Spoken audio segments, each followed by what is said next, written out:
Hey everybody, welcome to Stoned Reacts. So glad you're here joining me today. So we've got a new video she just put up called My Appointment with Internal Medicine. I was put on new meds.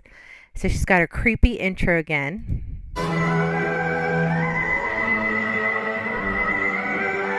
There's her funeral scene. The feather. Okay, and we don't care about her cameo, so... Or special occasion gifts. Hope to... Okay, so let's see what she wrote here. Hi there. Before we start the video, if you could thumbs up and subscribe, that would be awesome. Also, I love hearing you guys and read all your comments, so please leave me something. I only ask that it be kind and or constructive. Negativity is bad, okay? Thanks for watching. Okie dokie. She doesn't want any negative comments, everybody. Hello, guys. Hi. Hello, darlings. I'm super excited. I'm super happy. Oh, she's super excited. I woke up from a nap. I took my blood sugar, and it's been the lowest it's been so far in a long while, like since being sick. So my blood sugars have been going up and down, but they've been not going down very much. When I got Okay, Chantal, it's going to take time. It's not going to happen that quickly.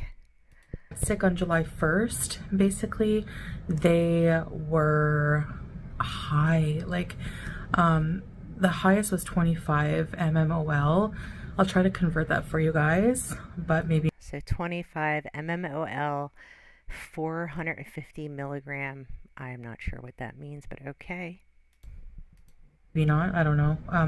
It's very Googleable. I apologize if I forget or whatever. So yeah, so I have an update for you guys, part 2 on, I went to my first follow-up appointment. I just think it's funny how she was all this, I'm not going to talk about my health anymore, it's private, blah, blah, blah. And we're right back at talking about her health again. Okay, why isn't my... Sorry. Huh. Okay. At the internal medicine, I was basically, this is a follow-up appointment that was made by the doctor in observation at the emergency department when I went there. So my journey has been going to a clinic and a private clinic, basically getting assessed, getting blood work done, urine sampled, whatever I could provide, because you guys saw in my picture where I'm like trying to drink those little cups of water. Like, I don't know why, but I wasn't giving out anything that day, hardly. So probably because of the infection. But speaking, and every time I think of that, I want to drink water, because having a kidney infection and diabetes will make you so thirsty. I always used to wonder why my grandma always, like growing up, always was obsessed with having a glass of water. Like, she had to have water, like it was like air for her. So she's saying right here that her grandmother was also diabetic. So she knows from what her grandmother had went through, what she had to deal with the diabetic stuff. That still doesn't impact Chantal. She doesn't look at that and say, I don't want to end up having those issues, so I'm going to change things and do better. No. She always had to have water with her. She could not go out somewhere without water, and now I'm like that. So good for you. I should have seen it as like foreshadowing. I don't know. Anyways, so I was given, because I was in the emergency department. So basically after the clinic, they saw my numbers, and specifically like the creatinine level and like the urine analysis that came back. The doctor was concerned, and he was like, you need to go to the emergency. I'm going to write you a letter to go there with, with the concern. I don't know why every time she waits until the shit hits the fan. This is why she always ends up going to the ER. It's so frustrating. Like, she could prevent all this by changing the way she looks at food, her relationship with food. It needs to change. So I spent some time in the hospital, in the observation department, women's observation, and the doctor made me a couple follow-up appointments. He made me a follow-up appointment with internal medicine, like to follow up regarding everything, you know, the medications they put me on, my Yes, that's blood sugar levels expected. and this and that. That's expected to have follow-up appointments. And let's see if she goes to them, right? Because we know before, whenever she has doctor's appointments, she either misses them, cancels them, or she only goes to one or two of them and doesn't follow up any further until the shit hits the fan. She ends up at a clinic or an ER, and then we're going through the whole cycle again.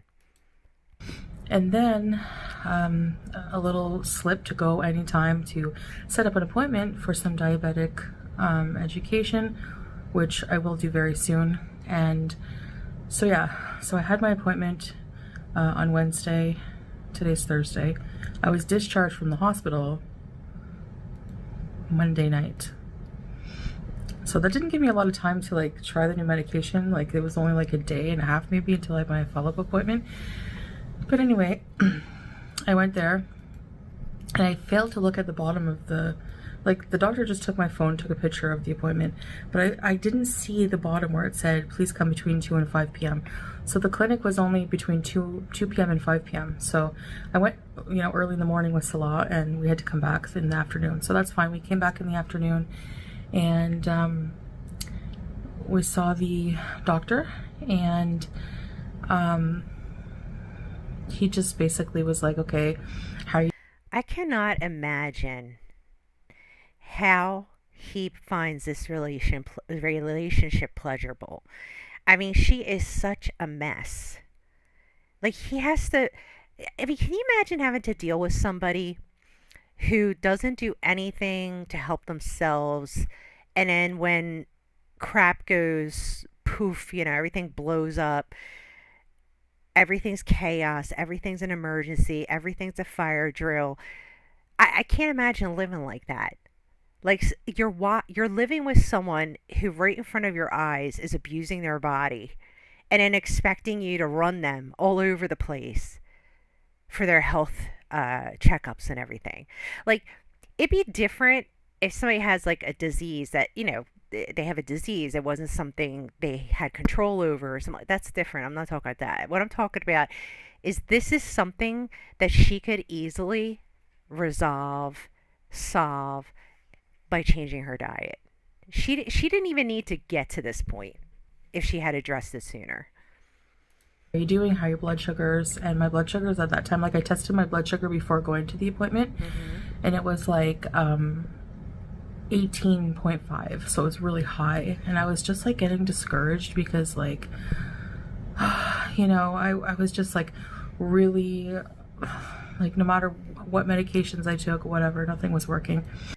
The medication can't work unless you change your diet. I don't understand why you don't get this concept. Like everybody knows this. Like everybody's saying it to you. And it's like I just don't understand how it doesn't register. That you don't understand that you're not putting the work in. That medicine, it's not going to do anything if you're not doing what you're supposed to be doing. That's supposed to be an aid. It's supposed to help you. But what you're doing is you're countering it by making bad choices and eating awful and not taking care of what is going into your body. What you put into your body is what you're going to get out of it. And I remember the doctor in OBS saying to start with 5 units of insulin, which apparently was like too low because you're supposed to also go by body weight. So the doctor was But she like, made a well, cut. yeah, She 5 made a units of cut right insulin is there. Do you think she was like, and I was too fat? too low. So you have to go by what your body weight is. Okay, wait a minute. Let me figure this out. Okay, so I was doing a little reading on the insulin and the weight, and I'm sure somebody else is going to do a far better job at explaining it. But yeah, there's this whole formula to it to figure out. But um, so she's taking 5, and that was too low. So I'm curious if anybody's going to figure that out. I just know the patients, but So he checked the report with my body weight. So yeah, he went by that, and they weighed me at the clinic, so it was on the report that the doctor wrote for them. So they still had that in the system. And yeah, so he upped it to 15 units of insulin at around 10 p.m. in the evenings, and he put me on some new medications. One is, I'll show you them, I guess, for educational purposes. So there's something written on this one in Arabic, and I don't know what it is, so I don't want to show you. Zocor, 20 milligrams of Zocor. And this is for, he's saying that these are like baseline medications that they give here, particular in this, at this clinic, for people who are type 2 diabetic. And, because of the organs that are affected by type 2 diabetes, number one killer apparently of diabetes is actually heart disease. So he's giving me it's to help with cholesterol. Zocor is actually also used, from what I read, for like chronic kidney disease. So, excuse me. He gave me some Zocor. I take one a day of that. Okay, so I looked up Zocor. Treats high cholesterol by reducing the amount of bad cholesterol in your blood. You take it to protect yourself from buildup fats and cholesterol that slows down the blood flow. It's like a tablet mukbang. That's also... It seems to be used for conditions in which there is high levels of fat particles in the blood, high amounts of cholesterol in the blood, damage or disease to heart's major blood vessels, circulatory condition in which narrowing blood cells. Okay, so there's like a whole bunch of reasons why you could be taking this medicine. Okay. He also gave me Forxiga. Forxiga is also a tablet for type 2 diabetes. It's supposed to help regulate blood sugar even more. So I take that once a day. Also, I still take my Janumet. Okay, so the Farxiga, whatever it's called, is for type 2 diabetes. It's FDA approved. With adults with type 2 diabetes, it improves the blood sugar levels, and when used along with an improved diet and exercise, reduces the risk of hospitalization for heart failure in people with either heart disease or risk factors for heart disease. You hear that, Chantal? Say it again. When used along with improved diet and exercise. Twice a day with food. So one in the, like, my first meal of the day. And then, so yes, I've been on like kind of a schedule where I, have. Can you imagine, and I know there are people who have to take a lot of medications, but can you imagine like your whole day you have to think about what and I'm not saying it's somebody who, has something that's out of their control. This is something within her control. She could have years ago addressed this issue to not get to this point. I just can't imagine all day knowing that I could change things, but I'm refusing to. So now my entire day is about what medications I got to take and when I got to take them.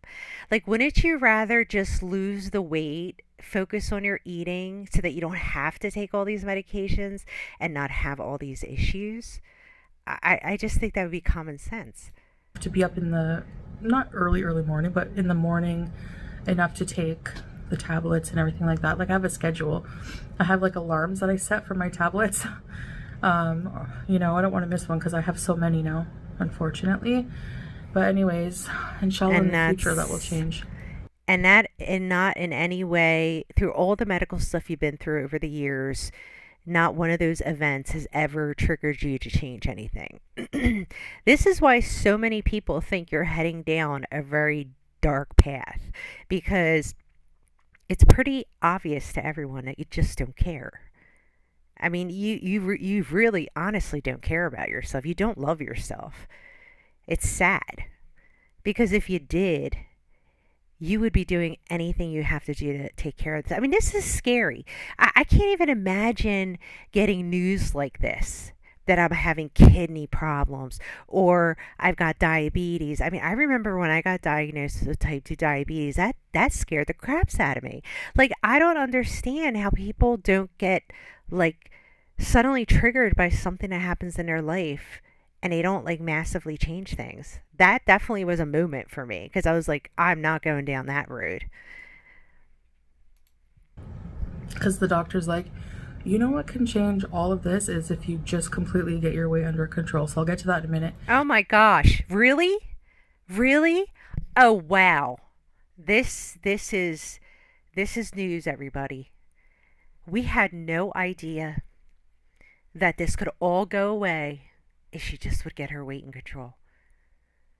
I mean, God, we're so blind. We didn't even see that. We didn't even think to give her that advice. How dare us? We're awful. We don't care about her. Excuse me. So I'm still on the antibiotic for the kidney infection, by the way. Of course. And then at night, at around 10, I take. No, did I say the Forxiga at night at 10? Forxiga is not at 10. Sorry, Forxiga is in the day. The one at 10 is Lantus. So I have this. If you don't know what insulin looks like, if you're curious, I thought it was a pen. The doctor in an observation was talking about, like, he's like, if you are, like, afraid to inject yourself, I can prescribe a pen. And I'm like, so I don't know. Maybe that's what I understood, but I'm like, I'm fine with injecting myself. I don't care. You know, it's not a problem. So Well, this yeah, when you've got as much fat as she's got on her body, you're never going to even feel a needle. is Lantus, and it's just like a vial, and you put the needle in here.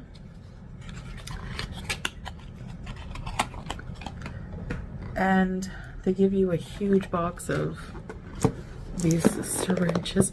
I already have an open box, that's why this one is unopened.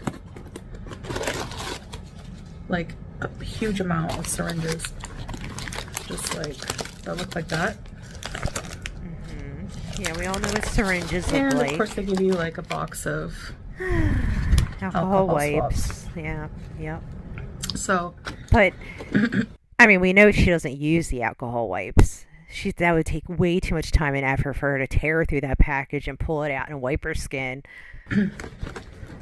yeah, so that was that's that. I was expecting it for my blood today, like when I just took it, to be super high, like just super high, because like I had something to eat before my nap.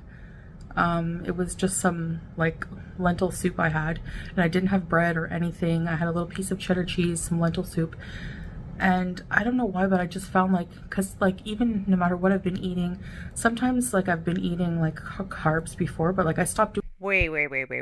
Let's back this up. Okay, here we go. Here, let's go right here. Yeah, so that was that's that. I was expecting it for my blood today, like when I just took it, to be super high, like just super high, because like I had something to eat before my nap. It was just some like lentil soup I had, and I didn't have bread or anything. I had a little piece of cheddar cheese, some lentil soup, and I don't know why, but I just found like, because like even no matter what I've been eating, sometimes like I've been eating like carbs before, but like Chantal, you know you're eating carbs. Stop lying to everybody. I know you're just sitting here just trying to explain yourself, and all you're doing is telling on yourself. You've already told on yourself about the insulin, right? Because you've now made the connection of your weight and the amount of insulin that they're giving you, and it was too little for your weight. So now there's somebody out there super, brilliant that's working the numbers in the background and is going to be posting it, I'm sure. But people can figure that out. You're telling on yourself, and now you're telling on yourself when it comes to what you're eating, because you're saying, well, like I really didn't. I had the lentil soup. Well, that's carbs, right? You know that, right? Like, duh, that's carbs. Oh, and I didn't have any bread, and I had some carbs. Not really. Like, really, just say it. Chantal, just say it. I ate a whole loaf of bread. I ate an entire pot of lentil soup. I mean, just tell the truth. It's so much easier than trying to keep track of all your lies. Like I stopped doing that since that one high blood sugar reading. I don't believe that. I don't believe she stopped eating the way she's eating. I think, yeah, she might have gotten scared for a day or two, but I don't think she's slowly dipping into that pile of junk food and candy. But I was still like discouraged. Like I was like just waiting to be discouraged, you know, and it was like lower, so much lower. And I'm like, yes, yes. Okay, but even though your blood sugar is lower now, that is not a ticket to go now and order Subway. Okay? Like, this is her problem. She's going to see her sugar low. Oh, wow, the medicine's working. Now I can eat whatever I want. Yes, please be working. Maybe the kidney infection's going away. Maybe the Forxiga is helping. I don't know. Chantal, you've been on this medicine for what, like 2, 3 days? It's going to take time. It doesn't happen that fast. Insulin. I'm just like, yes, please. So then the doctor was like, everything can go away. All of these problems, you know, would most likely go away if you know, get your weight under control. So he gave me 2 prescriptions, like on a prescription paper. He wrote like my weight and everything like that. To go see the obesity clinic, which is why you see me beside the obesity clinic door, because it was like right near our appointment. And then there's a nutritionist door. Nutritionist. It said nutrition on the door. So there's nutrition, obesity. So I have to go at some point, and while we were there, there was no one there because we went pretty close to the 5 o'clock mark. Like it was like between 2 and 5. But yeah, by the time we were done my appointment, and like, you know, by the time we got there, got done my appointment, everything, it was like getting pretty late, and there didn't seem to be anybody in there. So we have to go at some point soon and see about arranging the diabetic, like the diabetic education program, the obesity management, and the nutrition. So, and the, like, this can happen, like this is like bing bang boom. Like I honestly, sorry,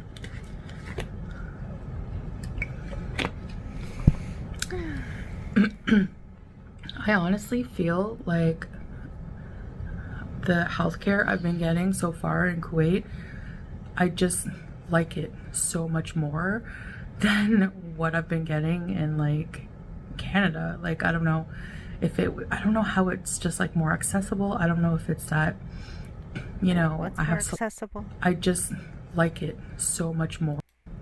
And the, like this can happen, like this is like bing bang boom. Like I honestly, sorry, You honestly what?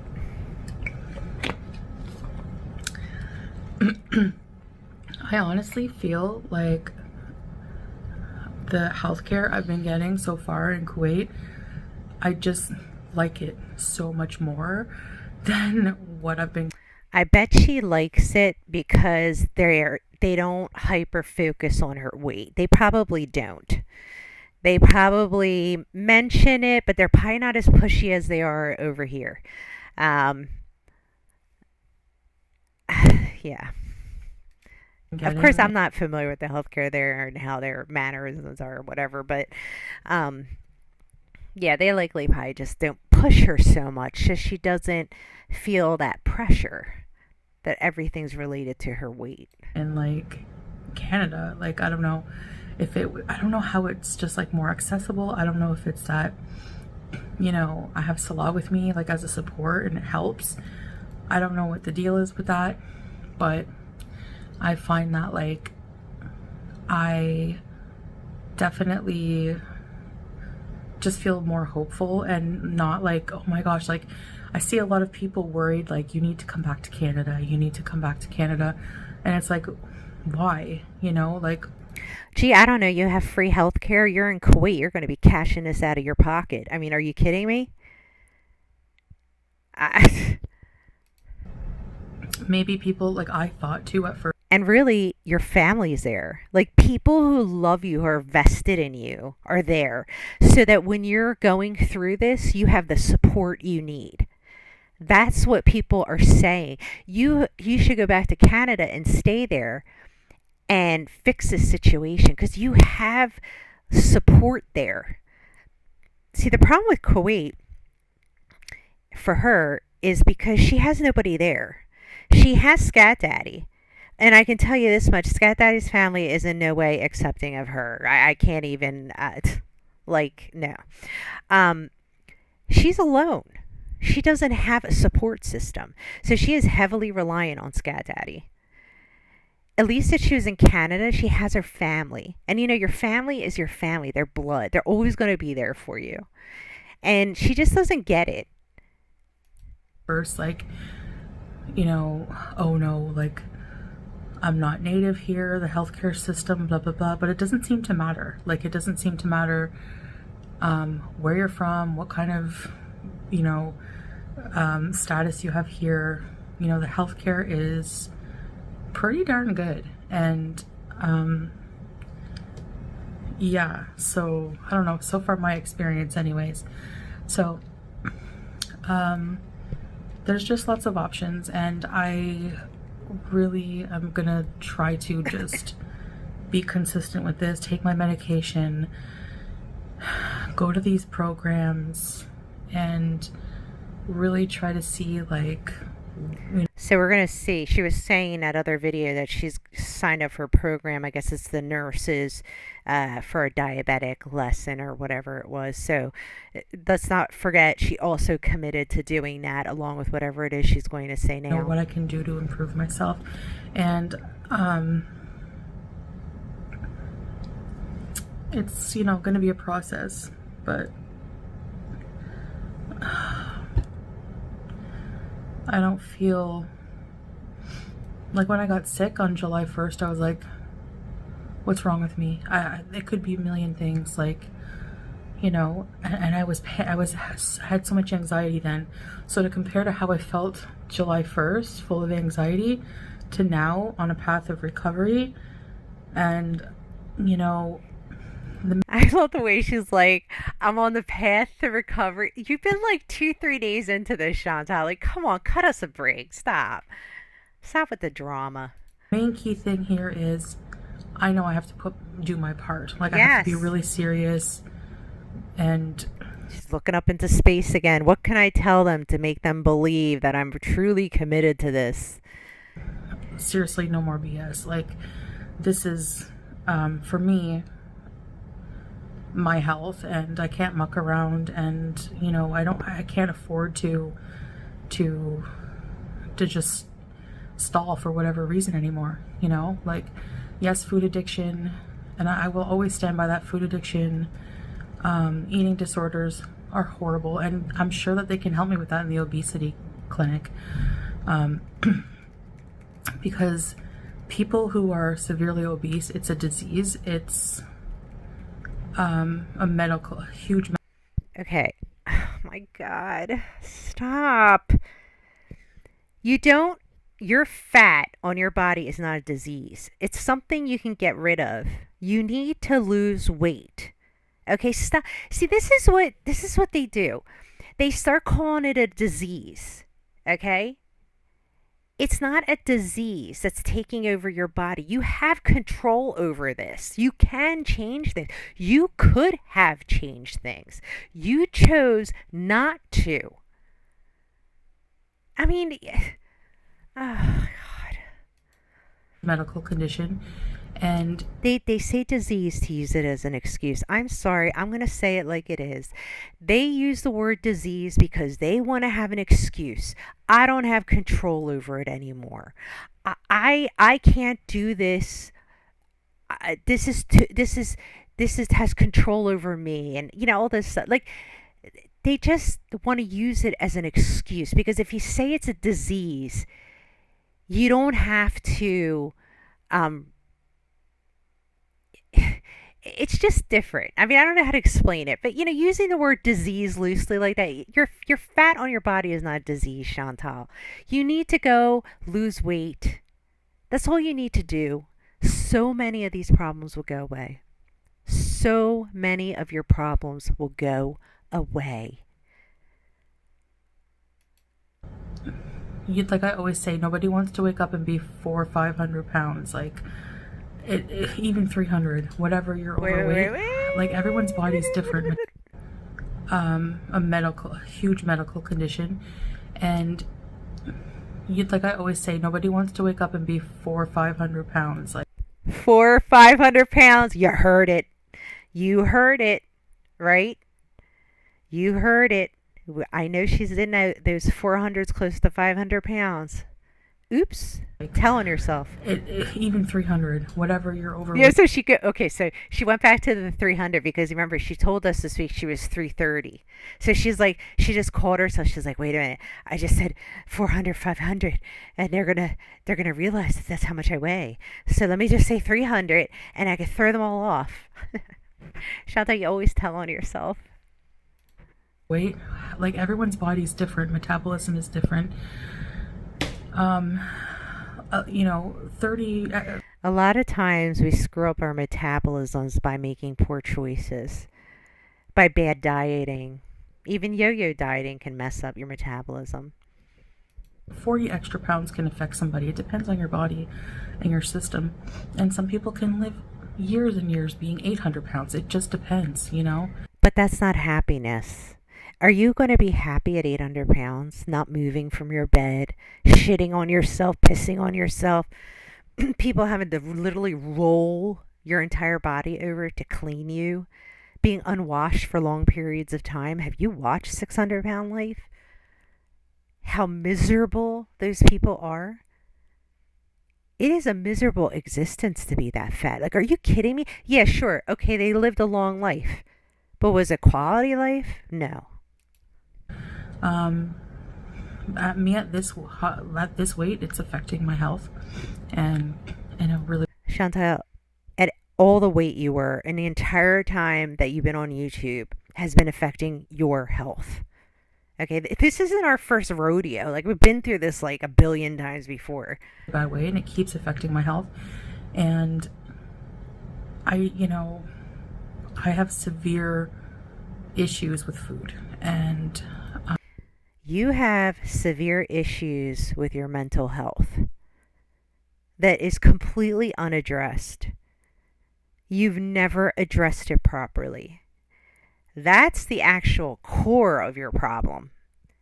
The fact that you neglect your mental health. And I'm not saying her sporadic taking her medicine. She remembers for 2 weeks and then forgets for 4 months. I'm not talking about that. I'm talking about doing years and years of therapy. Because she's got some type of personality disorder, if not multiple different types of personality. I don't know. I'm sure she's got quite a few mental struggles going on. Binge eating, probably one of them.